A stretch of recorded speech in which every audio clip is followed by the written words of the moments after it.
Alien Earth will be coming soon, and recently Vanity Fair published an in-depth interview with showrunner Noah Hawley, who goes into quite a bit of detail of what to expect from the show. The article also came with new images from the series exclusive to Vanity Fair, and its general focus was around the characters that we're soon to meet. I'm going to take a look at this article today and see if we can get a sense of what to expect. Hawley begins by giving an idea of the general atmosphere of Alien Earth. As per Hawley, the show starts as the movie starts. It's a deep space vessel. It's the cryosleep and the waking up. It's the Altman-esque overlapping dialogue. It's breakfast, they're smoking, they're eating, because we need the authenticity. When you translate a movie to television, the first buy-in is, did they understand what Alien is atmospherically? Alien Earth begins shortly before the events of Alien Chronology, when the Maginot is on the final approach for its return to Earth, Vanity Fair explains. Things fall apart, of course, and the vessel ends up crash-landing in the heart of a densely populated metropolis. There will be survivors, but not necessarily human ones. These aren't spoilers, Vanity Fair stresses. This is the setup. The crash of the Maginot sets the stage for what's to come, creating an accident that could spiral into an extinction-level event for human beings. Imagine unstoppable apex predators running amok in a busy downtown, with the bloodshed radiating exponentially as the creatures reproduce rapidly and feast on a veritable all-you-can-eat buffet of Homo sapiens. This latter part, I would think, isn't necessarily explaining what's going to happen, but what could happen, editorializing and speculating on the part of the article's writer.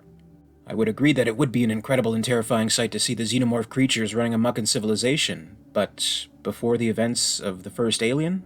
That doesn't make much sense, does it? Now, it would actually be a very bold move to reveal that during the events of Alien, while the Nostromo crew was dealing with their own alien, they already reached Earth and it was as good as doomed. That would be pretty dark. It would certainly be a surprise twist. But we know that can't possibly be the case either, because in Aliens, 57 years after the fact, the Earth is still xenomorph-free, and the company has done their best to cover it up. All that aside, we must keep in mind that there are other types of aliens on the Maginot. Those, technically, the show can do with whatever they like, have them cause as much or as little chaos on Earth as desired, and still keep the xenomorph XX-121 in the shadows, at least for Earth as a whole. But it's here in the article where Hawley speaks about the characters we'll be seeing in the show in further detail, which is the bulk of the article and pretty interesting. It's only somewhat spoilery, but if you just want to go into the show completely fresh, then continue this video at your own discretion. We get to know a little bit more of the hybrids, the new type of android with human consciousness. These hybrids are only in the prototype phase as Alien Earth begins, the article explains. They're the brainchild of Boy Cavalier, the brazen young leader of the Prodigy Corporation, a global rival to Weyland-Yutani. The minds of the first hybrids are taken from children who volunteered to be test subjects because their human bodies had terminal diseases. Cavalier nicknames this group the Lost Boys, although they're a mix of genders, and brands them with new names taken from the fantasy characters of J.M. Barrie's Peter Pan. He's like, these bodies that I put these children in are my property. They're an immortality product that I'm developing, and so I retain naming rights, Hawley says. In a previous video speculating on Alien Earth, I mentioned how they could play with some interesting themes about human life and what it may become if it's transferred into synthetic life, if it could become property. It seems clear enough where they're going to stand on the issue when it comes to the Boy Cavalier character. Very much a god complex, to the extreme. If not necessarily creating life, then collecting it, having ownership over it. Not to get all gender studies on you, but yeah, it's another tried and true theme of science fiction. Man cannot grow and create life within himself, so he seeks alternatives. That's what something like Frankenstein, the modern Prometheus, was about, and to an extent, that's Alien too. The sick perversion of birth from a man. A truly unnerving and terrifying concept, its revulsion and provocation topped only by Ivan Reitman's Jr. We have the Lost Boys. We have the Neverland facility where Cavalier's work is done. We have the lead character named Wendy. Obviously, there's a Peter Pan theme running. Hawley talks about that to Vanity Fair. I had this Peter Pan idea, and I thought, well, where in the first two movies is any of this? In James Cameron's movie, you have Newt, who's an actual child, and then you have Bill Paxton's character, who's arguably the most childish character in the history of movies. Game over, man, he says. You have this confluence of this adult acting like a child, and this child acting wiser than all of the adults, and I thought, oh, that's in there. I'll be honest, I don't really know what he's getting at with that, but we'll see how it plays out. It's at this point in the article where I have realized for the first time, because they just happen to mention this as an aside, that the star of the show, Sydney Chandler, is the daughter of actor Kyle Chandler. I didn't know that, but I think he's a pretty cool actor. And I just have to think that, wow, this is so perfect, leaning into the message more than maybe even intending. A series where they're playing into the themes of immortality and passing yourself down into another form of yourself. What is a better example of that than the Hollywood Nepo baby? And I don't mean that in any kind of derogatory way. I just think it's perfect to cast someone like that in the lead, who may be able to use that in the performance in some way or another that perhaps another actor just wouldn't be able to grasp. So that does actually make me all the more excited to see what Sydney Chandler does with her role. And Vanity Fair goes on to explain the hybrid Wendy. Once frail and suffering, Wendy agrees to discard her old form and be transferred into an artificial body that has to look grown up because it can't age. It's also virtually superhuman, vastly stronger and more durable than even the healthiest natural person. Wendy and the Lost Boys became the central figure around which Alien Earth orbits because Hawley wanted heroes who were truly innocent and uncorrupted. He also thought that they would be especially sensitive if they knew what it was like to be weak before they became strong. There's a nobility to children, and especially children who have been sick, and a wisdom and a sense of being beyond their years, Hawley says. I thought it was interesting to bring these very clear-minded children into a complex moral universe that's basically built around the sins of capitalism, and this trillionaire who's basically still a child himself. There's something obviously mythical about this man-child, and he's also a symbol of a type of titan that we have developed in our own modern world. This Wendy character apparently has a mother figure who guides her within the Prodigy Corporation. This is Dame Sylvia, played by Essie Davis. I'm looking forward to her role too. I thought Davis was excellent in The Babadook, where she plays the grieving mother haunted by supernatural and psychological forces, and she's a great actress. The article points out the importance that this character is a human, and opposite to her there's actually a father figure, played by Timothy Olyphant, the android Kirsch.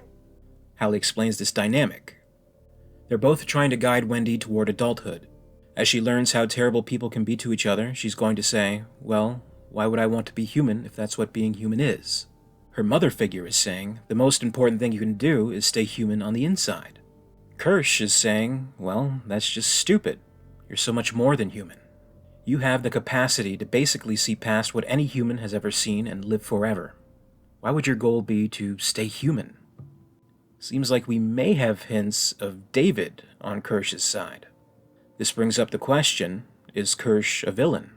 Hawley provides a diplomatic answer to that, and goes further into the nature, if that's ironic to say, of AI itself. One of the really interesting elements in an alien movie is there's always a synthetic character, and you're never sure. Are they good or bad? It goes both ways, and we have a deep suspicion of artificial intelligence.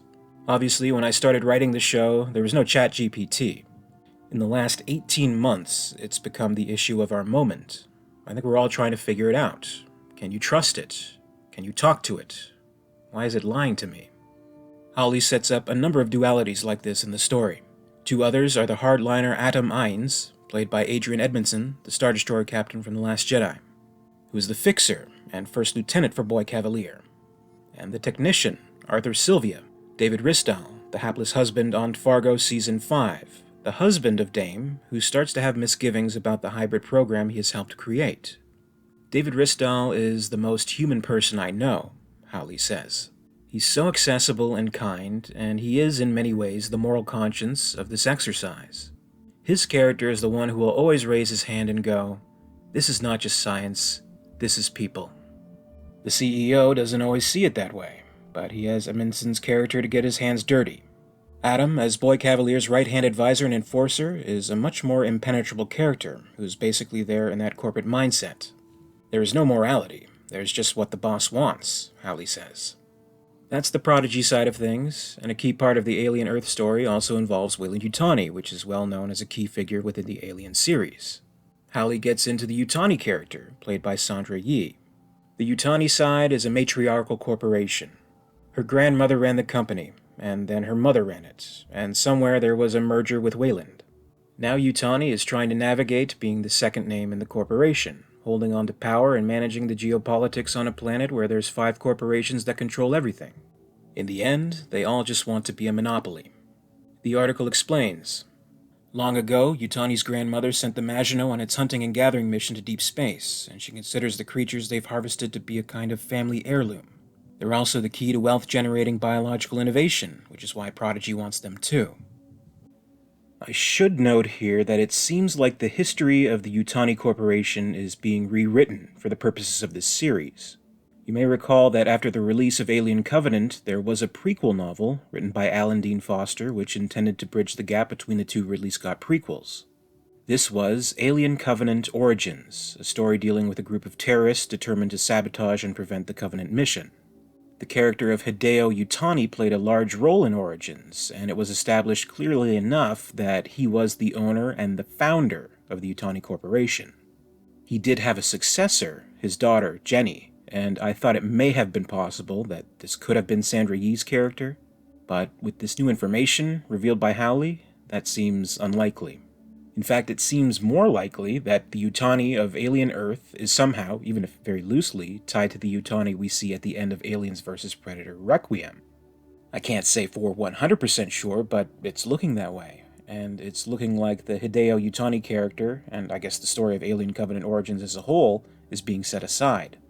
Maybe not a huge loss. It's not as if it was the most celebrated Alien novel from fans, but I do have to give it credit for at least being a rare instance in the extended universe stories that actually didn't include any of the aliens.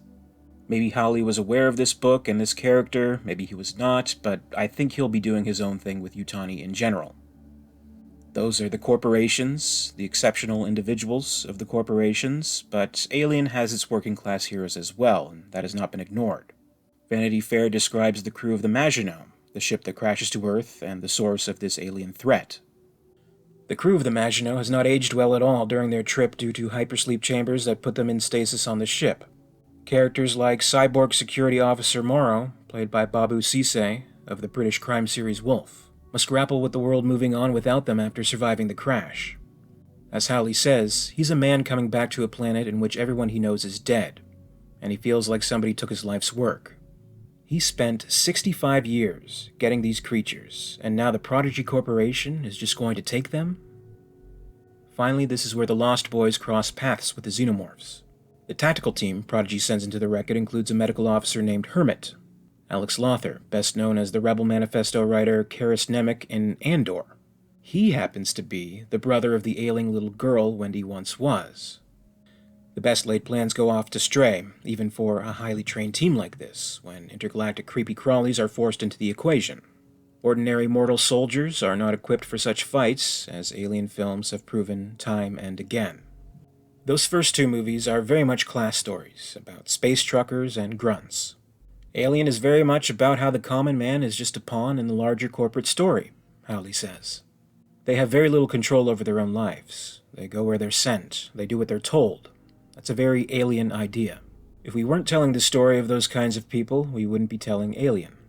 Hermit is an outcast, compared to the soldiers of fortune on the team like Siberian, DM Camille, The Wheel of Time, and Rashidi, Mo Barel, Dune Part 2, who want to get in and out as quickly as possible.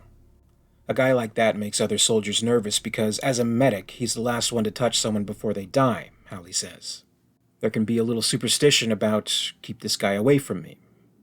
But the supercharged hybrids of a group like the Lost Boys might stand a greater chance. Wendy is determined to try, if only to save the brother who is one of the last remnants of her human past. Hermit, however, has no idea that this hybrid is his lost kid's sister. Part of being chosen for this medical experiment was the parents had to basically give these kids away without ever seeing them again, Hawley says. Her brother was told that she died, but now she's part computer herself. She can interact with the network, and she spies on her brother. That's how she knows he's among Prodigy's rescue and salvage team. But even Wendy and the other Lost Boys may underestimate the threat aboard that ship. So there we have it. We have a great deal of characters in the balance here, all with their own conflicts and motivations that will play into this larger story. For a series version of Alien, I think you definitely need a wide array of characters, all unique in their own ways, and all somehow being able to connect in some way. What's been laid out here shows promise, and I think at the very least we are going to have some compelling characters, and it will be interesting to see who ends up standing out, and who may not exactly be what we expect them to be. It's overall undeniably a difficult undertaking. This is the first time Alien has been translated into TV. You're going to want to bring enough to satisfy the longtime fans of the Alien franchise, but also there needs to be the strong elements of drama and unpredictability to bring in new audiences who just want to see a new good TV show that will keep them tuning in each week. I've said it a million times before, but I'm still skeptical about its place in the timeline and how they can involve all the aliens on Earth without devaluing what we've seen in the original movies. So I don't really know how concerned Hawley may be with those implications as they relate to telling his own story. This is a very different creative standpoint than what we got with last year's film Alien Romulus from director Fede Alvarez. You can tell how different they are in their priorities from what they have to say. I loved Alien Romulus, but felt it went overboard on tributing the original movies. I think what Hawley has to say about the story he's laying out and the characters he created is promising, but I do feel a little uneasy about it possibly stepping over some important things as a prequel. Though I'm sure some may argue, well, how much worse can you get than the big bald white guys? That stepped on a lot, and you've always defended that movie, Mr. Alien Theory. Well, okay, fair enough, I guess. Really, we'll just have to wait and see. And you know what, so far I am intrigued. I am excited, and of course I will be tuning in. There's a little more than a month to go, and soon enough, on Earth, everyone will hear you scream. Thank you as always for watching today. I'll be keeping an eye out for further updates on all things Alien in the meantime. If you want to keep up to date with me, please make sure to subscribe to the channel, and you can follow me on social media for more. I can be found on X, formerly Twitter, on the account alien_theory, and on Facebook and Instagram on the accounts @alien3yt. I'll see you next time, and until then, this is Alien Theory, signing off.